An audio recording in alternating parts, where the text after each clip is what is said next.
Release man. And we are live. Sorry for the delay, people. Apologies for the lateness, but we are live, people. Welcome back to the channel. It is Chosen Wisdom Football, a channel for the football purists, a channel for the critical thinkers, for the Manchester United fans out there who like to think about things we say, what we see on this channel, not just how we feel. Big up everybody already in the chat, who's early. British Bulldog always in the chat. Big up British Bulldog, my friend. I hope you're having a good, I hope you had a good week, BB. Up and down week, but it's Friday, BB. So hopefully we can all relax and chill out on this Friday evening. Big up Shivam already in the chat. Big up Shivam. I hope you're doing well as well. Let's relax, guys. Let's have a chilled Friday. Let's have a chilled session, a chilled show. Yesterday's show was crazy. Yesterday's show was wild, bro. But we are here. We are here. Big up the chat. Big up everybody. 534 subscribers now. We are moving. We are making progress as a community, people. On today's show, we have, I think, a bit more news than we had yesterday's show. If I'm being honest, guys, we have more confirmation that ONANA is being forced out of the club, people. If you had any doubts about what was going on with the goalkeeper situation, I think by now we must know that ONANA is at least third choice keeper. So ONANA leaving. There are more stories about ONANA leaving. There are stories about this being Casemiro's final season, guys. I think most of you in the chat kind of already figured out that this might be Casemiro's last season at the club, and now there are communications, people talking about that very fact. Is this going to be Casemiro's final season at the football club, guys? Maguire. Is Maguire going to go next season? We already heard rumours, murmurs that other clubs were in for Maguire this summer. Could this be the last season for Harry Maguire? We tried to get rid of Harry Maguire a few seasons ago. If you remember, he wasn't quick enough. He wasn't mobile enough to play the high line that we wanted to play. We wanted to get rid of him. We tried our best, but he dug his claws in, and we just said, oh, okay, Maguire, you can stay. Flipping hell. Can or is Maguire officially going to go next season? We're going to talk about it. Listen, guys, Vitek. Remember the name Vitek. He is our goalkeeper. He is a Manchester United goalkeeper on loan right now, and he's absolutely killing it, apparently. Now, we can look at this story, and there's many ways we can look at the Vitek on loan, who's absolutely, apparently, making moves. He was given, I think, the player of the month for the club that he's playing for. It just slipped my mind, guys.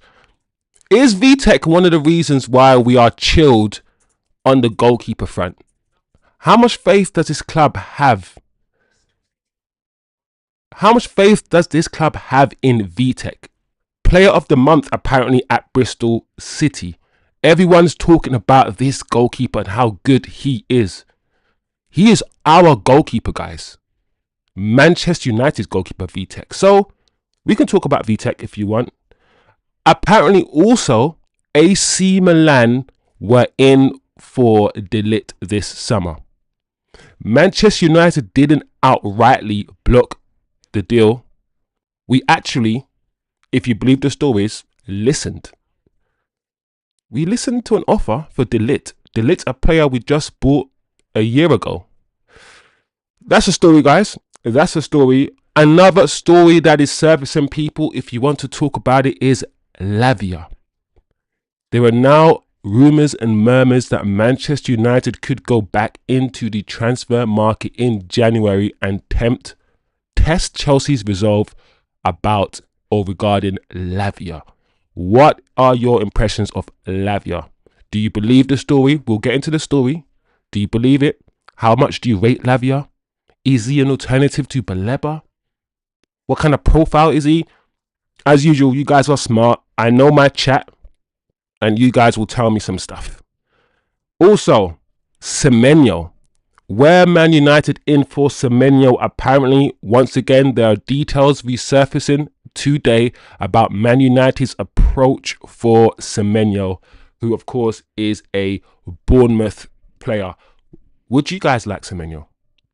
Is that a player that you were looking at? I knew that, or we know that Man United were, let's say, linked to Semenyo in the transfer market. Was there some truth in the Semenyo deal? Could Semenyo play left wing back next to Cunha? Could we go back in for Semenyo? Ifs, buts, maybes, when, why, who, what, where, how. That's what we got here, guys. So we got a lot of stories that are resurfacing. Some of these stories are from reputable journalists. So some of these stories are, of course, factual. Some of these stories are true. Some of them you guys will be saying, Chosen, no Chosen. This is some nonsense. So you guys, as usual, let me know your thoughts. Also, guys, I recorded my first podcast, guys. My first split screen podcast where I chopped it up with another person. Listen, it's very interesting me sitting here giving you my opinion almost unchallenged. Yes, you guys in the comment section, you do challenge me, but when I am side by side with somebody who has a different opinion to me about Bruno, you know, in the show that I recorded with my friend Maines, he likes Bruno more than I like Bruno. He thinks Højlund should have stayed at the club. I think Højlund should have been sold. So we have clear difference in opinions, and I've just recorded that show, guys, and I hope to put up that show tomorrow for you, for the community. It's the first show of that type that I've done. Hopefully, first of many. I'm planning to do maybe a Thursday evening show where I, do a split screen, chop it up on any kind of topic regarding Man United. You guys comment in the section, start a little chat, ask us some questions, and we just continue in that vein. So, yep, recorded my first podcast, so we say. So that all should be up tomorrow, people.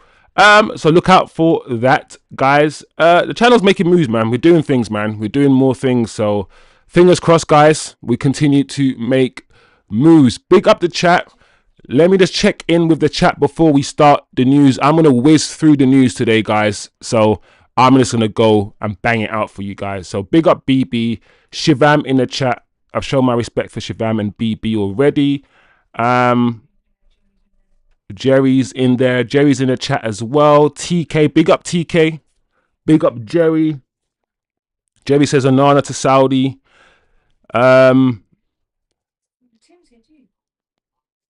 Yep. Turkish is here. Jerry. Tim is here as well. Big up Tim as well in the chat. Yep, Tim says ONANA is done at Manchester United. Listen, all of you guys who want ONANA out, I think you can now start to sleep easy now. You can start to sleep easy. Not only is he going to be out, he's third choice, I think, at the moment. So, on a bad day, he's not even going to be the goalkeeper who comes on for our number one. He is the goalkeeper that comes on for our number two at this point. And we're trying to get rid of him. So, guys, breathe. We can all take it easy now. ONANA is gone. It is good. It is good because it's showing that this new in your thing is 2 years. 2 years and you're out. I like that. We need to get back to being ruthless. If you cannot show us what you're made of in 2 years, you are out. You are out. Big up the chat. Let's jump into it. Let's go, people.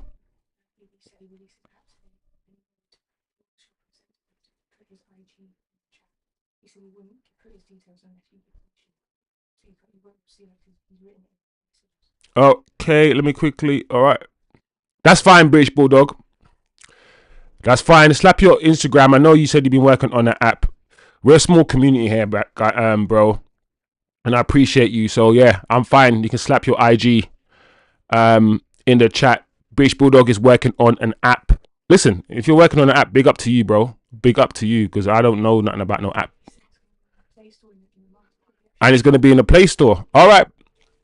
Yeah, that's big moves, BB. Big moves. Share it, man. Share it with the people. Why not? It's a community here. Share it. All right, let's go into it, guys. Let's go into the news. ONANA, Andre Onana, people. Manchester United have informed Andre Onana that he can find a new club, people, with a loan, the most likely option available. United are open to a sell, of course they are, but they understand that a loan deal is the most likely deal possible. As you guys have said in the chat, the Saudi Pro League are showing interest. And as it stands, Onana could very well be facing the prospect of being United's number 3. This is being reported by Graham Bailey. I do my sources, I do my checks. Graham Bailey is a reputable source. The two clubs, by the way, guys, that are showing the most interest in Andre Onana is Al Shabab and Al Ittihad. Those are the two clubs showing an interest in loaning Andre Onana. Let's watch this space, guys. Let's watch this space. We spoke yesterday about the fact that the Saudi window closes in mid to the late September. That's when their window closes, so they have room. They've got leg room to make deals that we cannot make. They can sign players on loan from the Premier League. There's a good chance that Andre Onana, not only being relegated, demoted to being the number 3 goalkeeper, there's also a good chance that Andre Onana could leave the club. I said also during the summer that I don't believe the club will start this season or want to start the season with 4 goalkeepers while playing 1 game a week. I don't believe the club wants to spend anywhere near £600,000 a month on a goalkeeper when they're only playing 1 game a week. Andre Onana, I think, is on about 180 to around 200 grand a week. Binder's getting paid.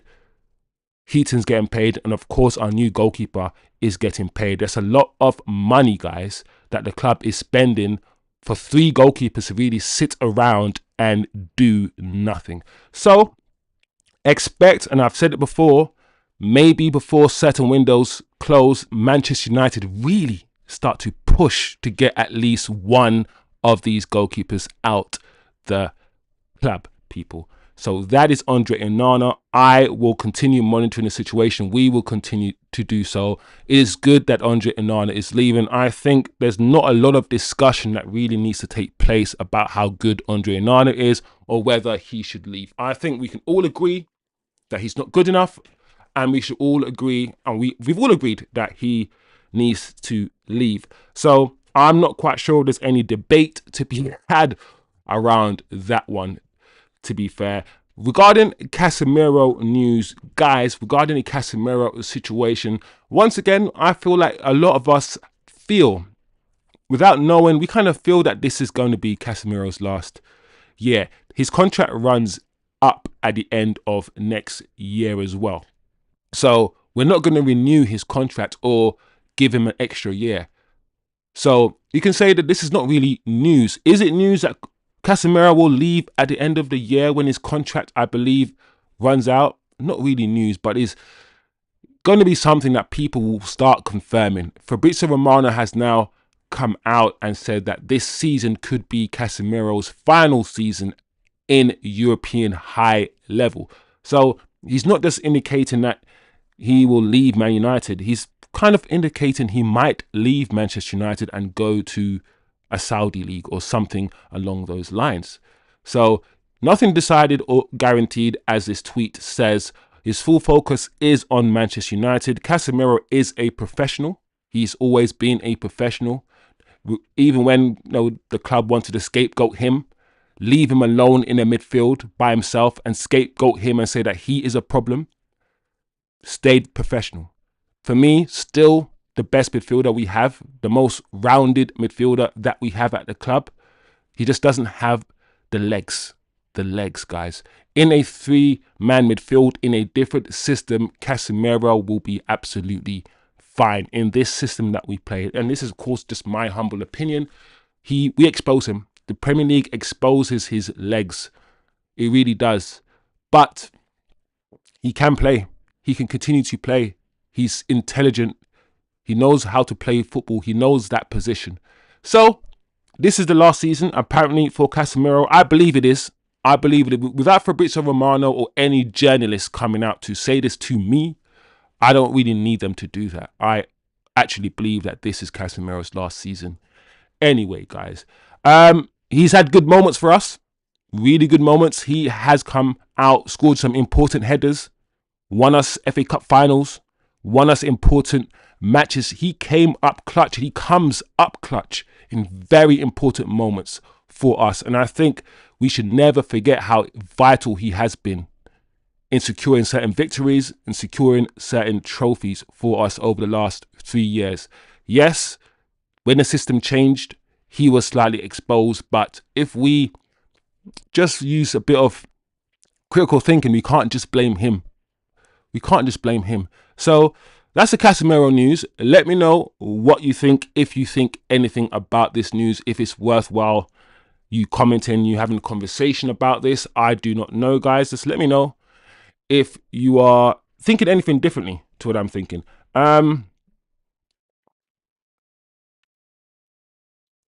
Yeah, big up the chat. Big up the chat. That's one.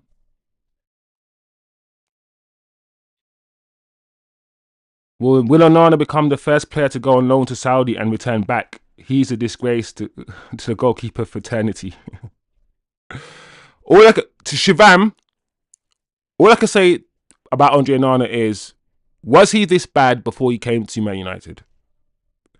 And therefore, once he leaves, do you think he's going to continue being this bad? As much as angry as you are with Andre Onana, those are the questions that we have to ask ourselves. For me, if a player's playing badly and he's not good enough and we're getting him out, that's it. I'm good. I'm happy. Garnachos, the Onanas, all these guys, I'm good. Get in there. Might be getting to the net. TK refers to being successful. This is why Modric lasted so long in football. He wouldn't have lasted in the Prem. Yeah, guys, I've always said this.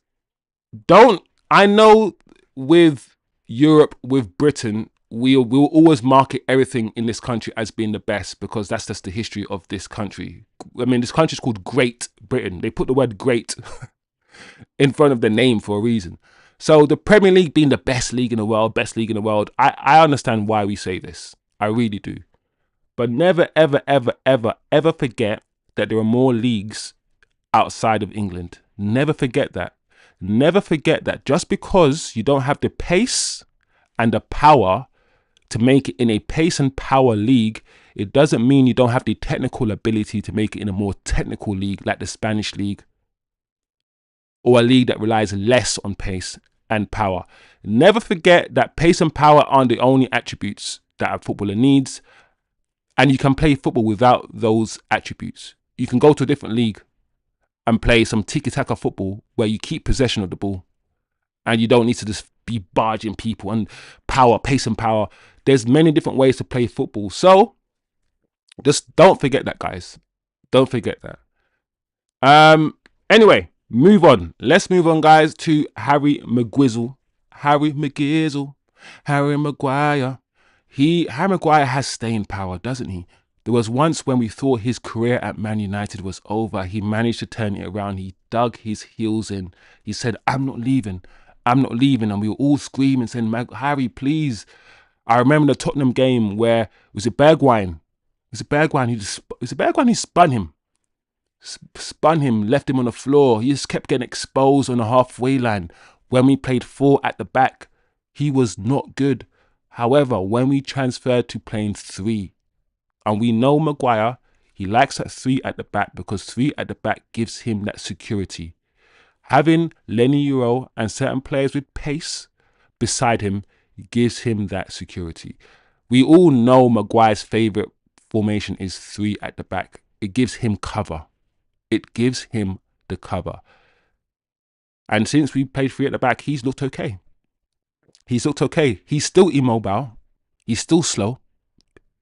But we have covered his deficiencies, so we don't see it as much.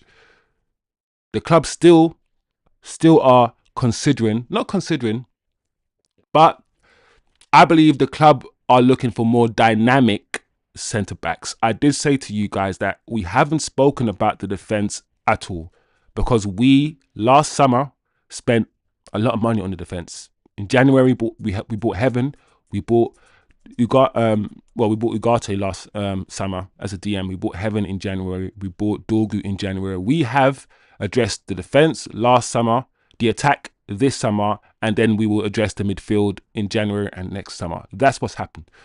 But I don't know if our centre-back, De Ligt and Maguire, are agile enough for this manager.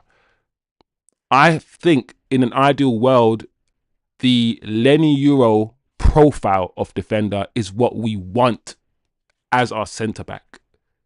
Agile, quick, can play with the ball at his feet, strong.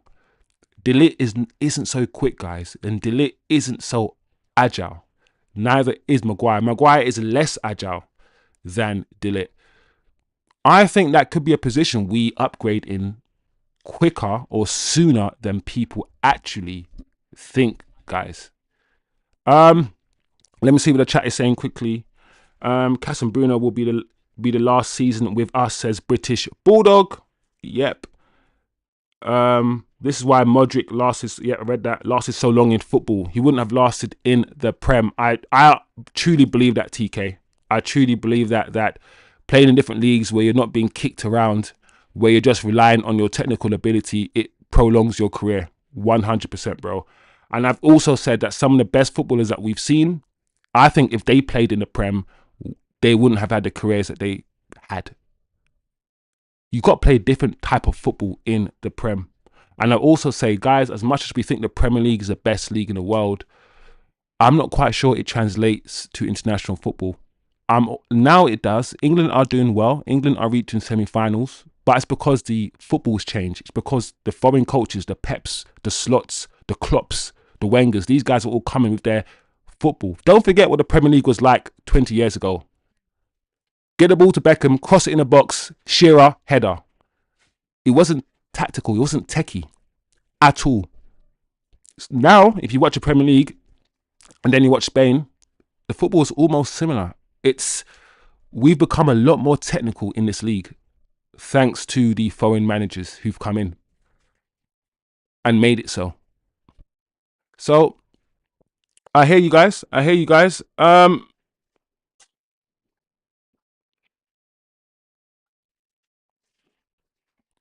Shivam says, also for CAS, I have different thoughts. If you consider the amount of money we spent on Casemiro, 70 million plus 60 million in wages every year, so close to £1 million. Casemiro has been a failure at United, says Shivam.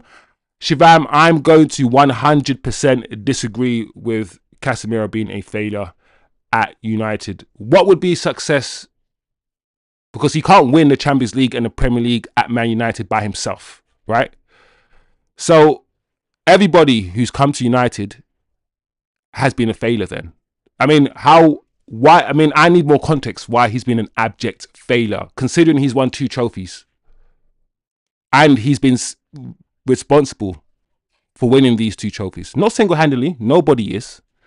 But he had a major part to play in those 2 trophies coming to Man United. So I wouldn't say it's been a failure, personally. But I understand, maybe if you give me more context, maybe why it is an abject failure.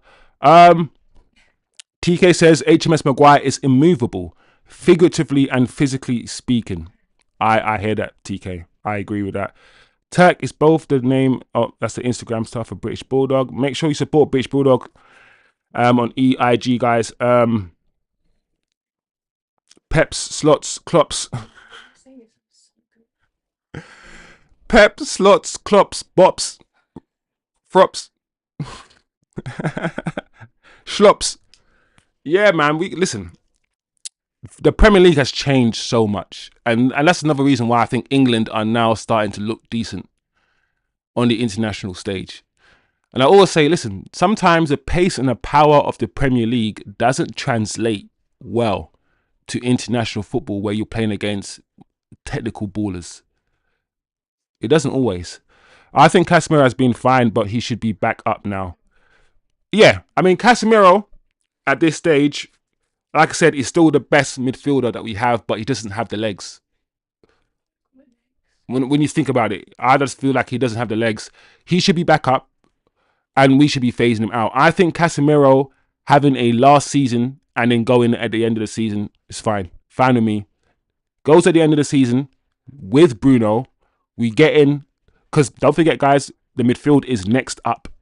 The midfield is next up. The club know it. We all know it. Casemiro and Bruno last season is this season. They will both go. That means we are going to invest heavily in the midfield in the next year. We have to. We absolutely have to, because our first choice midfield will disappear within 8 months. That's a fact, guys. Anyway, Vitek. Before I jump into Vitek, let me quickly. He can still ping a ball from one side to the other, says Jerry. Yeah, he can still. Casemiro can still play football. He just doesn't have the ability to run back and chase people, which is a big thing, guys. In the Premier League, it's a big thing in this league, but it won't be a big thing in another league. It won't be a major thing if he's playing in the midfield three.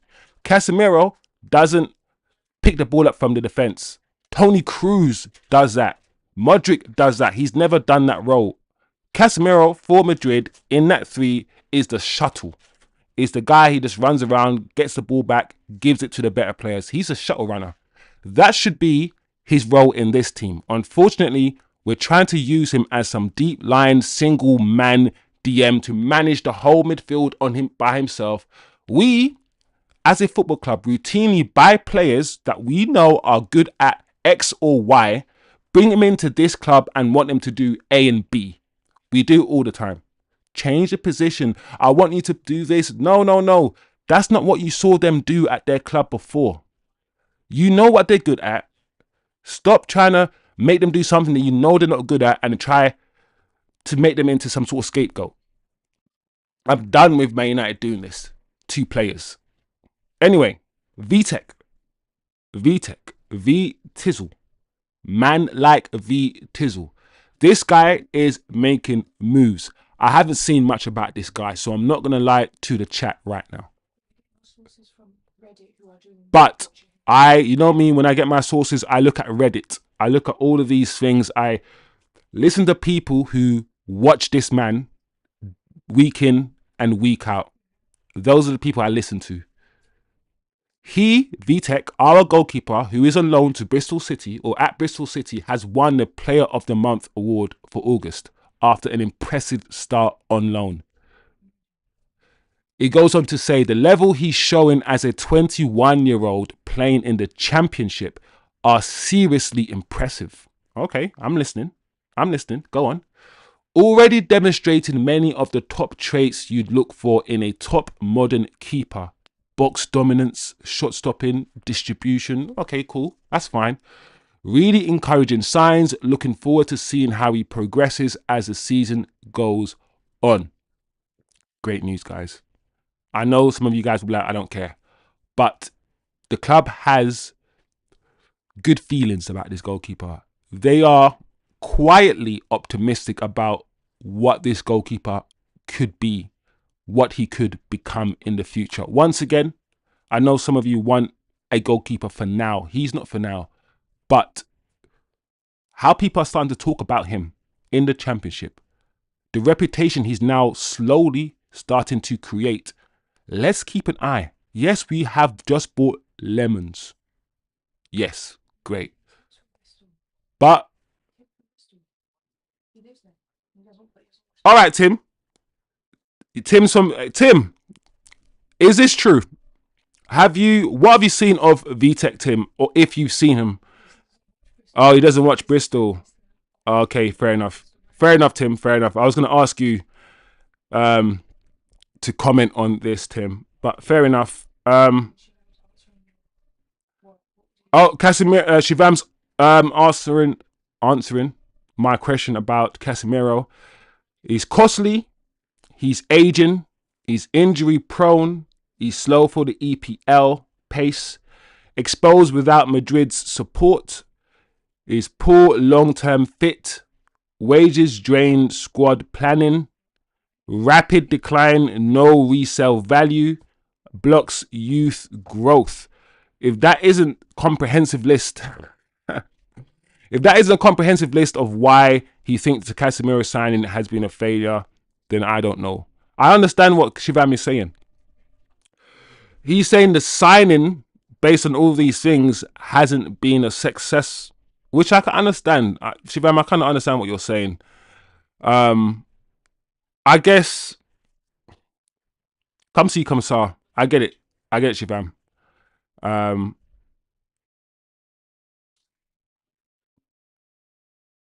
I like Casemiro of Madrid. He was finished by the time he came to United. Yeah. I mean, his legs were gone when he came to Man United for sure. But it's one of those ones where I don't think I kind of agree with Shivam in a way, but I have to compartmentalize because I have two different thoughts. I will say that we shouldn't have bought Casemiro. I don't think so. 76 million, we could have done more with that money. But now that he's here, he's contributed to us doing some positive things. And he's done more than some players who cost a similar amount. So I think I'm kind of in two minds. I'm in the middle. I get what Shivam is saying. Those things, listen, that's a failure. His age, we shouldn't have bought him. He was too old. So the signing in itself wasn't a very thoughtful signing. And also, I remember at the time we were going for De Jong, and I said, how can we pivot from the profile of De Jong to the profile of Casemiro? They're different players. They're different I know they play deep, but they're completely different profiles. How the hell can we... What profile of player are we in for? And let's stick to that profile. Why do we pivot from De Jong all the way, who can drop deep, who can drop a shoulder, who's press resistant, to Casemiro, who not so much? So Shivam's got a point. I still like Cas, guys. Like, I still feel like, you know, when we shouldn't have bought him, he's old and all these things, but he's still, for me, the best midfielder we have. And both things can be true at the same time, if that makes sense. Tim says, I'll ask my friend who supports Bristol City and let you know next time. Thanks, Tim. Do you think Chelsea will bend us over for Lavia? I think they'll want to, but we'll go into Lavia because, you know me, I'm going to say the thing about Lavia. Listen, Jerry already said it for me. His injuries worry me, guys. His injuries worry me. British Bulldog says Cass was instead of De Jong. Think about that. This club arsing around for years. Yeah, British Bulldog. I didn't understand the pivot from De Jong to Casemiro. I really didn't. Yeah. Lavia's injury record though. That's the issue, guys. Like, anyway, let's talk about Lavia since we got into the subject of Lavia. You guys are already in a chat talking about Lavia. This is Delaney. I'm always gonna show you the sources, guys. I'm not gonna make things up. Delaney is alright as a journalist. He sometimes waffles, but sometimes talks the truth.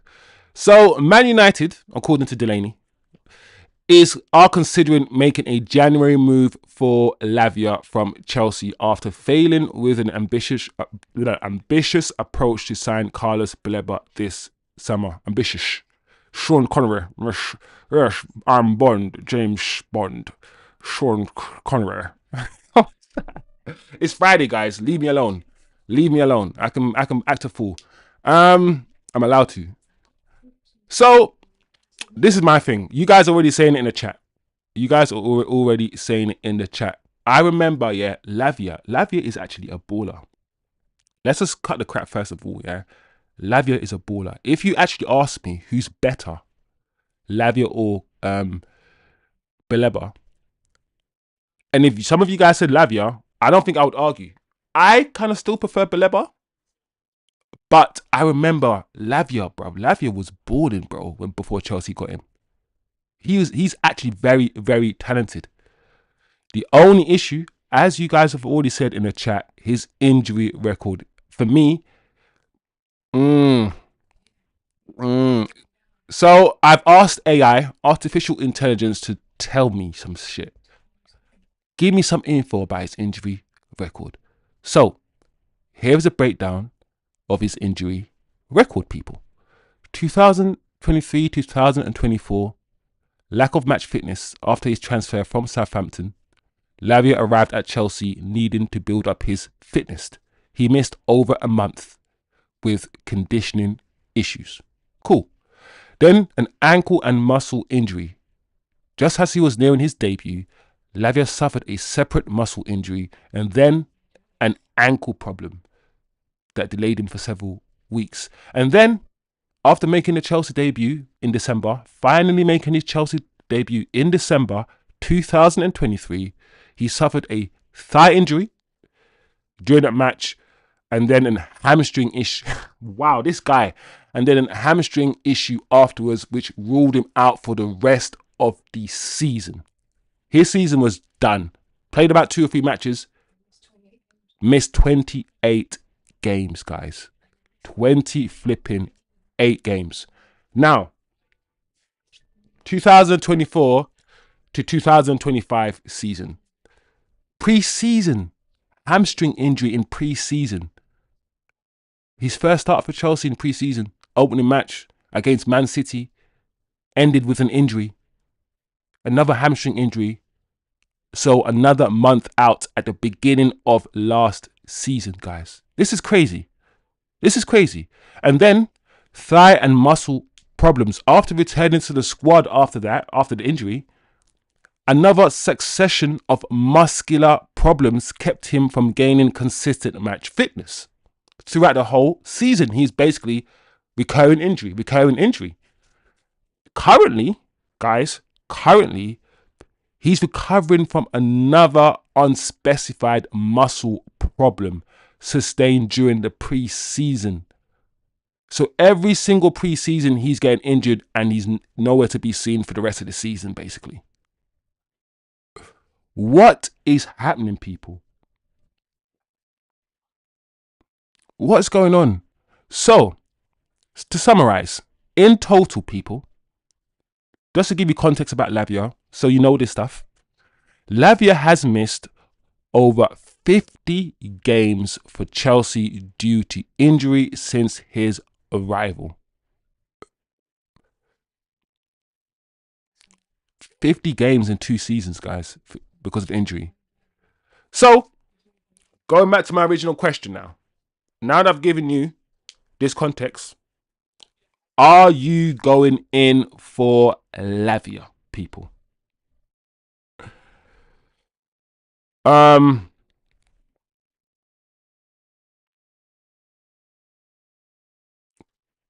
TK says totally, but we like buying injured players from Chelsea. I can see it happening, TK, because we like to buy injured players from Chelsea. TK is right.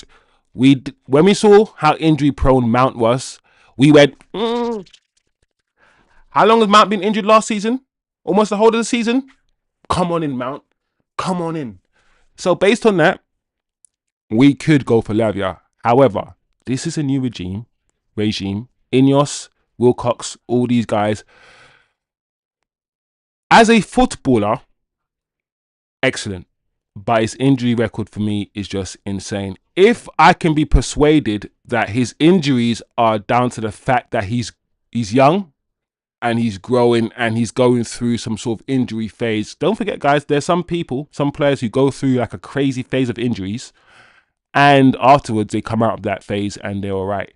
And then there are some people who go through this phase and never, ever recover afterwards.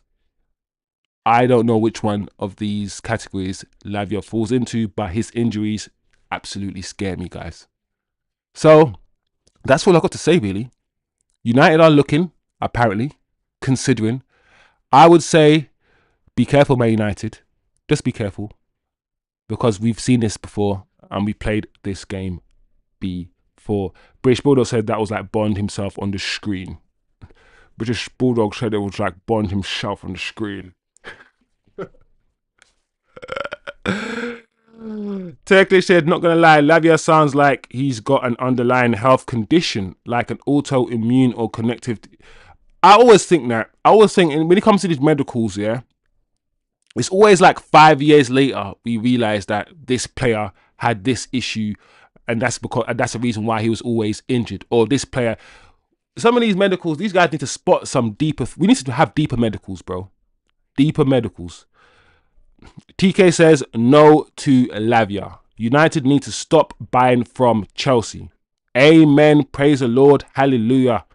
Actually, stop buying from top 5 clubs. Yes, TK. If a top 5 club is selling one of their assets, it is often because they want to.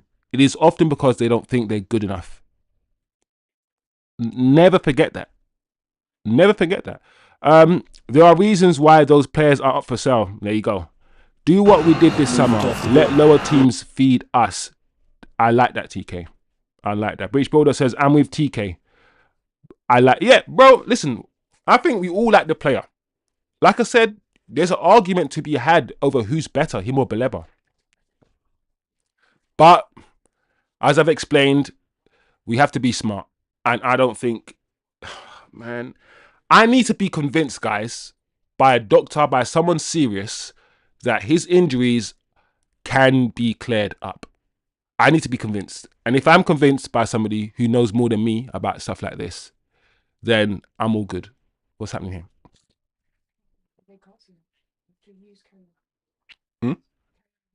Excellent. All right, guys. What else do we have? Next one is about Semenyo, guys. The next one is about Semenyo. Listen, Semenyo's a decent baller, guys. He's a good footballer, but I don't know if Semenyo is a type of footballer that will win us titles, that will send us there. I like him. I like him, but he's not the kind of footballer that I will pay over the odds for. He's the kind of footballer that if we can't get him for a decent price, then walk away, if that makes sense. I feel like he'll be more of a squad player rather than a player who starts every week. That's just my opinion, but you guys might disagree. So here we go. Duncan Castles. You guys all know Duncan Castles. He's weighed in and he's spoken about Semenyo. And Semenyo was a player that United were linked to this summer.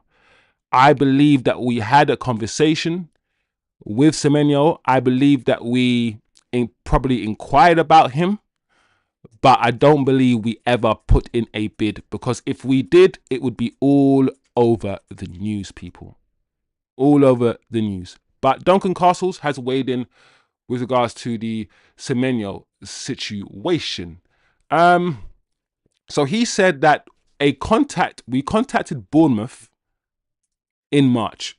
So we have apparently spoken to them in March and registered an interest. Also, he said that Ruben Amorim dined with Semenyo at the end of the season. Ruben Amorim met with Semenyo and they had dinner, apparently. Cool.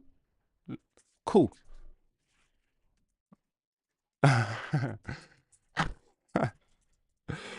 just read Jerry's comment at the end. It's silly. Sorry, focus. Personal terms agreed with the Ghana forward. So apparently, guys, we agreed personal terms with Semenyo. We also apparently put a limit of £55 million on the transfer fee. If I'm being honest, guys, that was the amount we thought we could get Brian Mbeumo for. We thought Mbeumo, Cunha, maybe not Cunha because Cunha was a release clause, but definitely Mbeumo, we thought we could get him at 55. Having to pay 65 plus 5 for him was a shock to us. So it makes sense that we thought that we could get Semenyo for 55. He goes on to say, though, and this is where I disagree, because he first says United put a limit of £55 million on a transfer fee. Then he says in that same sentence, offer rejected amidst interest from Tottenham. What offer? We didn't put in a bid. There was no bid to be rejected. You said internally we put a limit of 55 million on the transfer, while at the same time saying that we were rejected.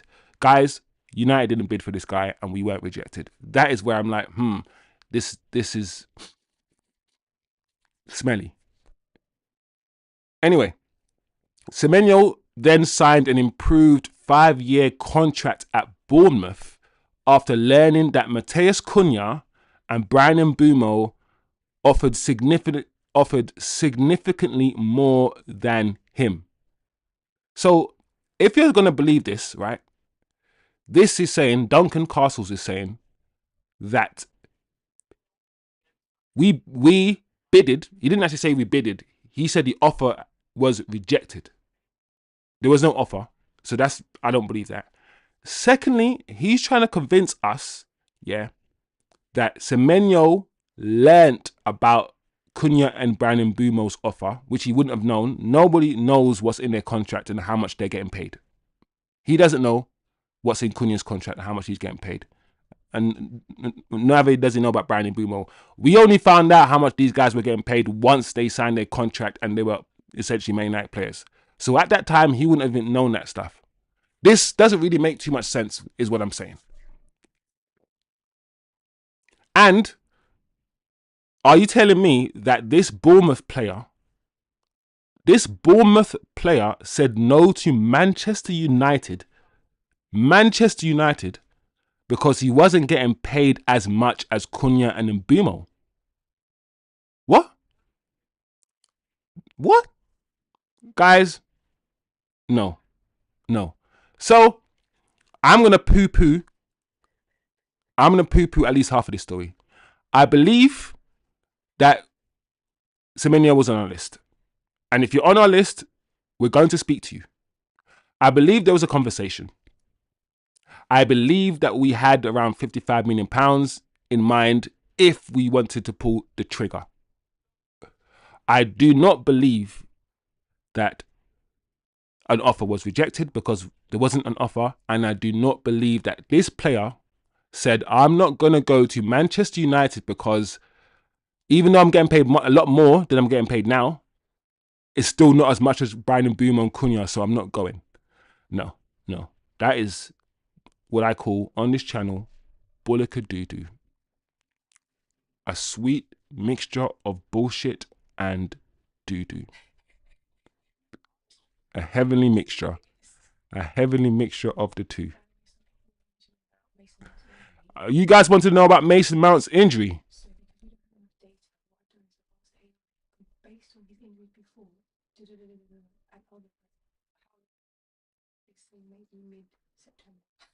All right. To be honest, guys, with regards to Mason Mount's injury, United are not being very open with it at all. I think United now know. They must now know, right, what's happening with Mason Mount. They know. It's been a week now. They know. They're not being very open about it. We're hearing more about Cunha than we're hearing about Mason Mount. We are. I've actually typed ask AI. Let's ask AI, right? So, what's the question? The question I asked AI people is, based on the above information, based on information and data regarding muscle injuries in footballers in the Premier League, and including Mason Mount's own injury record, what could be the likely time frame of his return? I've asked AI to include all of these variables and come up with an assessment. So this is what AI said, guys. Mason Mount is currently recovering from a muscle injury sustained in August 2025. The expected recovery time is estimated to be 2 to 3 weeks. This would place his potential return sometime in mid-September 2025. That's what AI is saying. But this is what also AI is saying. AI is saying that it's important to consider a few factors that could influence his return. Mason Mount's injury history. He has a history of muscular problems and hamstring issues, which can sometimes lead to longer recovery times or re-injuries. Cool. Second variable, the specific nature of the injury. While described as a muscle injury, the exact severity of it is unspecified. Cool. And also individual recovery progress. Every player's body responds differently to an injury. Either way, AI is saying 2 to 3 weeks. Take that with a pinch of salt, guys. It's artificial intelligence. But I've asked it to plug, to retrieve, to use multiple data and use multiple variables in order to come up with the answer, guys. Terminators are already here, Jerry. Don't ask silly questions. Terminators are already here, bro. They're being built. I'm telling you. So that's Mount, guys. I'm not gonna lie, guys. As much as Mount looked decent on that left of that midfield with Dorgu, I say decent. I need to see Cunha in his position, guys. I don't want to see Cunha as a striker anymore. I think he's shown. I don't know if he's clinical enough right now to be our. I mean, who's clinical? Is Xerxes clinical? You can argue that, but I can't be seeing Cunha being a striker anymore. I need to see Cunha in the left 10, and I need either Xerxes or Sesko up front, guys. So that's where I'm at when it comes to Mount. If I'm being real with you guys, I never wanted Mason Mount at this football club. I did not. I think when it comes to our midfield and how we have recruited badly. You know, Shivama spoke about Casemiro 70 million. Let's not forget that Mount is 55 to 60 million. So as much as people want to talk about Casemiro, which is fine, being a bad signing, if Casemiro is a bad signing and he's actually contributed to our success, whatever success you call it over the last 2 years, you can argue that it's not been a success, but he's contributed. Mount cost about 10 million less, and he's done absolutely nothing at the club. If it was up to me, I would sell Mason Mount this summer. He's had his 2 years, and he's been injured for most of the 2 years. For me, his time's up. It's just annoying that every manager that comes in loves him. Every manager that comes in loves him, starts the season by playing him, loses, and then realizes that they need to change him and do something different. And I feel like if we sell Amram. If you get rid of Amram and get a new manager, the new manager will come in and start talking about how Mason Mount is his favourite, how he loves players like Mason Mount, and we're going to have to go through the whole process of seeing Mason Mount start games for United, get injured. This Mason Mount. Mason Mount. TK says, you didn't want Mount at United. Funny, Chelsea didn't want him at their club. I remember getting into big arguments with people, about Mason Mount. I said, listen, I think Mason Mount as a footballer, and I always say it, and I always repeat myself, he has good fundamentals. You know, when somebody is not rubbish at anything. Mason Mount can pass the ball, he can shoot. Mason Mount has decent fundamentals. He's just not great at anything. He's a MEH, he's a meh player. He's somebody who's a squad player. He's a John O'Shea, he's a Darren Fletcher kind of player, but not as good as Fletcher. He's that guy that is a squad player. He shouldn't be getting 250 grand a week. He should be on about 100 grand a week. Shouldn't be wearing a number 7 shirt. If he was fit and not injury prone, guys, he would be a squad player like a Park Ji-sung, run around, gives us good effort, gives us a 6 out of 10. That's Mason Mount, guys. You know? For me. But the thing is, because Mason Mount actually, the reason why managers like Mason Mount is because he's somebody that you can ask to do a job and he will carry out that job. That's the thing about Mason Mount. You say, run back, chase this guy, do this, do X, Y, Z. Mason Mount will carry out your instructions. That's why managers like him. He's a system player. If you've never seen one, the perfect system baller, teacher's sort of pet type baller. I can imagine Mason Mount being excellent in training, but when it comes to the match day, he's just being average. That's Mason Mount for me. Anyway.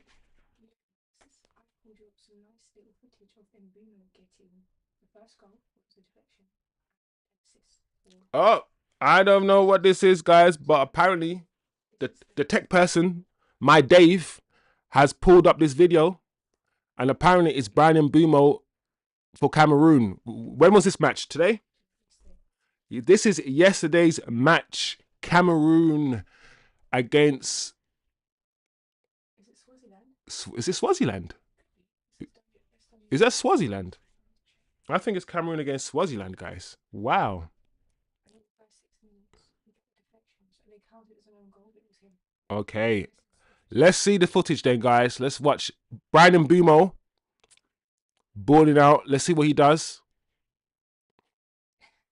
That's his cross, right? So that's a Bryan Mbeumo's cross for the first goal.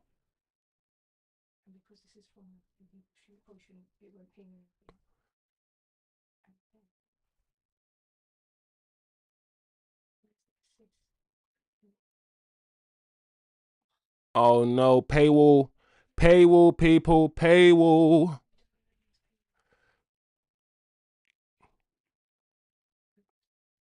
Either way, it's behind the paywall. Let's not do this. But either way, guys, it's good news. The point is, Bryan Mbeumo has gone away for Cameroon and he's scoring goals and getting assists. And there's one thing that concerned me a little bit was the fact that these guys, throughout the whole of pre-season, Cunha and Mbeumo, got no goals and no assists. And I thought to myself, they are going to be nervous. They're going to be snatching at chances. I understand what it's like to be a footballer. I played football at a decent level myself. I get the psychology behind football. That's why I always say that football is 50% at least, 50% up here and 50% your feet. It's the psychology of football is so important, bro. That's why more teams are putting so much money into their psychology departments. So much money into it. But it's good.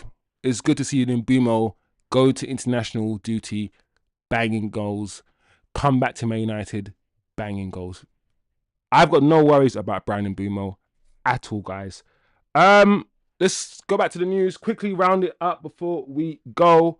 So that's Lavia, that's Semenyo. Did we speak about AC Milan and De Ligt? I think we went over that very quickly as well. AC Milan were interested in signing Matthias De Ligt, but Manchester United asking price was considered too high. Listen, I don't know, guys. It would be really weird if let's say that our asking price was £50 million and AC Milan bidded £50 million. Would we have sold De Ligt and started the season with flipping Maguire? I don't know, guys. I really don't know. It's very interesting that after a year, if this story is true, and it's a big if, after a year, we're looking to sell him already. I don't know, guys. I don't know about this story at all. But it is making the rounds. A lot of content creators, United Stand, United View, all of these guys will be talking about this story. I'm going to just breeze over the story because I don't know how true it is. And I don't think it's very true at all, guys. So that's it, guys. That is the news I could find for you today. Another picture for you. I found Ruben Amorim and Cristiano Ronaldo. Was it 12 years ago now? To this day, look at Amorim with his bald head and his receding hairline. Look at Amorim. Listen, I'm gonna lose my hair. My hair, as long as it is right now, I know there'll be a day when I have to chop this off and be bald because I am old. So Amarim, I'm not even dissing you, but your hair has made a comeback. Your hairline has come back. It's the sequel. The sequel is better than the original. So well done. Well done, guys. Well done. We did it. A 1 hour show, which is what we aim to do. And we've done it, guys. We've done it in an hour. All the news delivered to you guys in 1 hour. Big up the chat. Let me see if there's anything else to converse with. Big up British Bulldog. Said Chelsea fans wanted him. Chelsea fans were kind of mixed. But you're right. A lot of Chelsea fans wanted him. He won them the Champions League. And he was good for Chelsea. Mount was good for Chelsea. His injuries. Like I said, technically he's not a bad footballer. I'm not gonna diss him technically or say anything negative about him technically. Big up TK. Jerry says, I just need to see United score. And score in open play, Jerry. No penalties. Just score. Create some chances and score in open play. So big up Jerry in the chat. TK. Big up Tim. Turkish British Bulldog. All the regulars today. It is a Friday. Make sure you enjoy yourself. Drink your drink. Drink your alcohol. Smoke your smokes.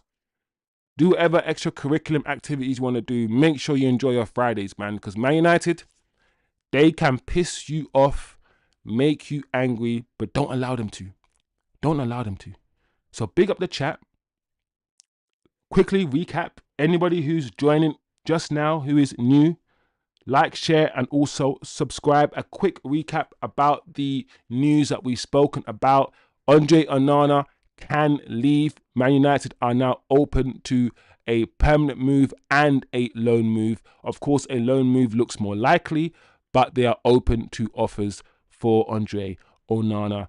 Casemiro, potentially Casemiro's final season as well, guys. Maguire also could go next season. That's the information that's been released out of Manchester United at the moment. We also spoke about Vitek. There's a lot of praise coming in for Vitek. Vitek is Manchester United's goalkeeper that is on loan at Bristol City. He's just won the Player of the Month award. There is a lot of people raving regarding this player. I can't wait for this goalkeeper to come back and maybe compete with Lemons for the #1 spot. We also spoke very quickly, briefly about an offer, a potential approach from AC Milan for De Ligt in the summer, which didn't materialize. We spoke about Manchester United potentially going in for Lavia at Chelsea in January. Let's watch this space. And also, Man United's interest in Semenyo. We got a few details about our interest, about our approach to or for Semenyo by Duncan Castles. Some of the information that Duncan has said here in this tweet, I've disagreed with, I've challenged, but I think we all know that we, at least, the very least, spoke to Semenyo without actually progressing any deal or an offer. Have a good day, people. That was the news headlines. Make sure you enjoy your weekend, everybody. Like I said, I recorded my first podcast yesterday after yesterday's show, and that podcast should be up tomorrow. So please, guys, look out for that. Give my guys some encouragement. Comment below on the video when it gets released. Like the video, share it, do all of the great and beautiful things that you usually do, guys. Big up the chat. Big up the chat. Always, guys. It's been an amazing week. Good week for the chat. Good week for the channel. We'll keep going and we keep moving. Can you hear her? She's fighting. Hurry up. Anyway.